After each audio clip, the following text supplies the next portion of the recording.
नमस्कार, स्वागत है आपका JBN 24 न्यूज में। मैं हूं राशि। आइए नजर डालेंगे अब तक की कुछ बड़ी खबरों पर।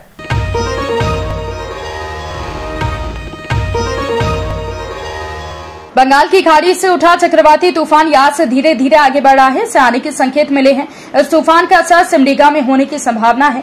झारखंड के दक्षिण छोर पर ओडिशा से सटे सिमडेगा में यास तूफान का कहर बरप सकता है। तूफान के पूर्वानुमान की माने तो सिमडेगा के बगल से होकर ये गुजरेगा, जिससे सिमडेगा में इसका बुरा असर होने की संभावना है।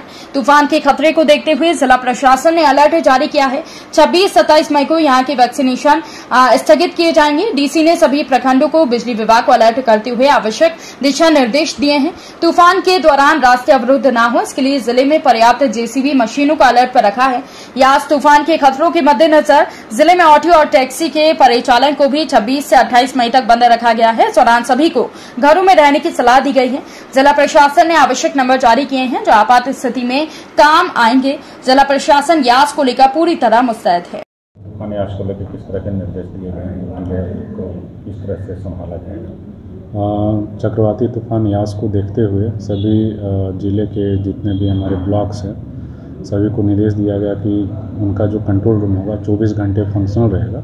साथ ही प्रखंड स्तरीय जो रिस्पांस टीम है और पंचायत स्तरीय रिस्पांस टीम है वो तुरंत गठित करके आज 1 बजे तक हम लोगों के पास भी भेज दें और सभी जगह वो सूचना प्रकाशित कर दें।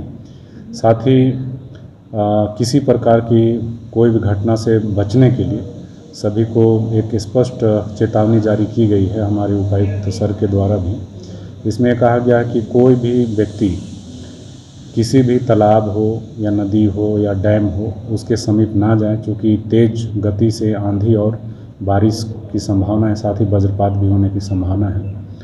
साथ ही साथ किसी भी प्रकार के वृक्ष, जैसे अभी आम का सीज़न है, आम के सीज़न में जो व्यक्ति आम चुनने के लिए जाते हैं ये सब जगहों पर बिल्कुल ना जाएं, क्योंकि तेज़ गति से जब हवा चलेगी तो किसी भी तरह से पेड़ की उखड़ने की संभावना है या फिर डाली टूटने की संभावना है, जिससे जान माल की क्षति हो सकती है। साथ ही साथ 26, 27 और 28 3 दिन यहाँ पर इसका व्यापक असर होने की संभावना है चक्रवाती तूफान का। उसके मद्देनज़र सभी ऑटो संघ से, टैक्सी संघ से के जो भी सदस्य हैं, चालक हैं, उनसे जिला प्रशासन अनुरोध करती है कि किसी परिस्थिति में वो ऑटो, टैक्सी इत्यादि का परिचालन ना करें, क्योंकि जब तेज़ गति से आंधी और बारिश होने की संभावना जो है वो कहीं ऐसा नहीं कि डाली टूट कर गिर जाए और किसी की जान माल की क्षति हो जाए। तो इसको देखते हुए उनसे अनुरोध है कि परिचालन को पूरी तरह से बंद कर दें और घरों में सभी व्यक्ति घरों में रहें, घरों में सुरक्षित रहें। किसी प्रकार की कोई भी समस्या होने पर जो कंट्रोल रूम हम लोग का बना हुआ है प्रखंड स्तरीय और जिला स्तरीय, वहाँ तुरंत सूचना उपलब्ध करा दें ताकि हम लोग रेस्क्यू संबंधी किसी भी प्रकार की कार्रवाई कर सकें। यास तूफान आने वाला है और इसको लेकर जिले में किस तरह की व्यवस्था की जा रही है, क्योंकि जिला भी काफ़ी इफेक्टिव होने वाला है? मौसम विभाग के द्वारा और आपदा प्रबंधन विभाग के द्वारा, दोनों ही के द्वारा ये बताया गया है कि एक चक्रवात जो है बहुत हाई स्पीड में वो बिहार, झारखंड और उड़ीसा तीनों को अफेक्ट करेगा। और इसके और भी डिटेल्स में देखने पर यह है कि सिमडेगा भी एक अति प्रभावित ज़िले में आएगा, जो इस चक्रवात के कारण अनेक तरह से परेशानी हो सकता है, हम लोग को सामना करना पड़ेगा। इस हेतु प्रत्येक BDO, CO, हमारे आपदा के जो एडिशनल कलेक्टर हैं और SDO, इन सभी को स्पष्ट निर्देश दिया गया है कि लोएस्ट लेवल तक एक टीम तैयार करिए, स्पेशली 2-3 बिंदु पर जरूर से। एक तो आकलन ये किया जाए कि किसके खेत, घर या इस तरह के कोई नष्ट होता है तो उसको तुरंत राशन अगर है तो राशन प्रोवाइड हम लोग कंटिजेंसी जो होता है उससे मुखिया के यहाँ दिया गया रहता है तो उससे वो दे दीजिए उनको। साथ ही आकलन करके तुरंत 28 या 29 तक हम लोग यहाँ प्रोवाइड कर दें कि इतना जो है इसका नष्ट हुआ है, ताकि हम लोग जो सरकार के द्वारा लाभ दिया जाना है वो तुरंत हम दे सकें। इसके उपरांत BDO, CO के यहाँ भी कहा गया कि ब्लॉक स्तर पर sufficient number of JCB, electricity मरम्मती की टीम और एम्बुलेंस तैयार रखिए, ताकि किसी को कहीं से भी तुरंत मूवमेंट करना हो, रोड ब्लॉक हो गया, कहीं पेड़ गिर गया तो उसको तुरंत हम लोग वहाँ से रिमूव करके, या किसी व्यक्ति को चोट हो गया तो उसको पहुँचा सकें। अस्पताल प्रबंधन के एंगल से देखा जाए तो जितने भी कंज्यूमेबल्स, मेडिकल इक्विपमेंट या दवाई और इस तरह के ऑक्सीजन की सप्लाई है, सभी कुछ दुरुस्त रखा जाए। बिजली की सप्लाई निर्बाध रूप से चलते रहे। इन सब चीज़ की आज ही समीक्षा करके पूरी तरह से अपने आप को तैयार कर लें कि कहीं कुछ होता भी है तो उनके पास बैकअप प्लान जरूर से रहे।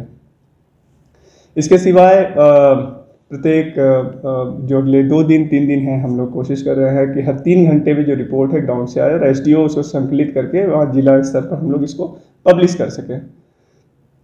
इसके उपरांत हम लोग ये भी देख रहे हैं कि जो हमारे ग्राम प्रधान हैं, चौकीदार हैं, ये दुरुस्त होकर अपने एकदम रिमोट कॉर्नर में दूर दराज की इंफॉर्मेशन हमारे पूरे टीम को दें ताकि उनको हम लोग आवश्यक चीज़ को उपलब्ध करा सकें। तूफान के दौरान वैक्सीनेशन प्रभावित हो गया। 2 दिन के लिए हम लोगों ने वैक्सीनेशन को रोक कर रखा है, 26 और 27, क्योंकि उससे जो है वो मूवमेंट होगा और ये necessary, this is not unnecessary movement, ये नेसेसरी है। लेकिन क्योंकि इससे अगर किसी को कोई हादसा होने का संभावना है, पेड़ कोई गाड़ी पर गिर जाएगा, किसी व्यक्ति पर गिर जाएगा, किसी भवन पर गिर जाएगा, हम लोग नहीं चाहते हैं कि किसी भी तरह का इस तरह का मूवमेंट हो जिसमें कोई गुंजाइश हो इस तरह के चोट लगने का। तो इसके लिए भी सबको बताया जा चुका है। तूफान के दौरान 2 दिन तक आवागमन बंद किया जा सकता है क्या सर?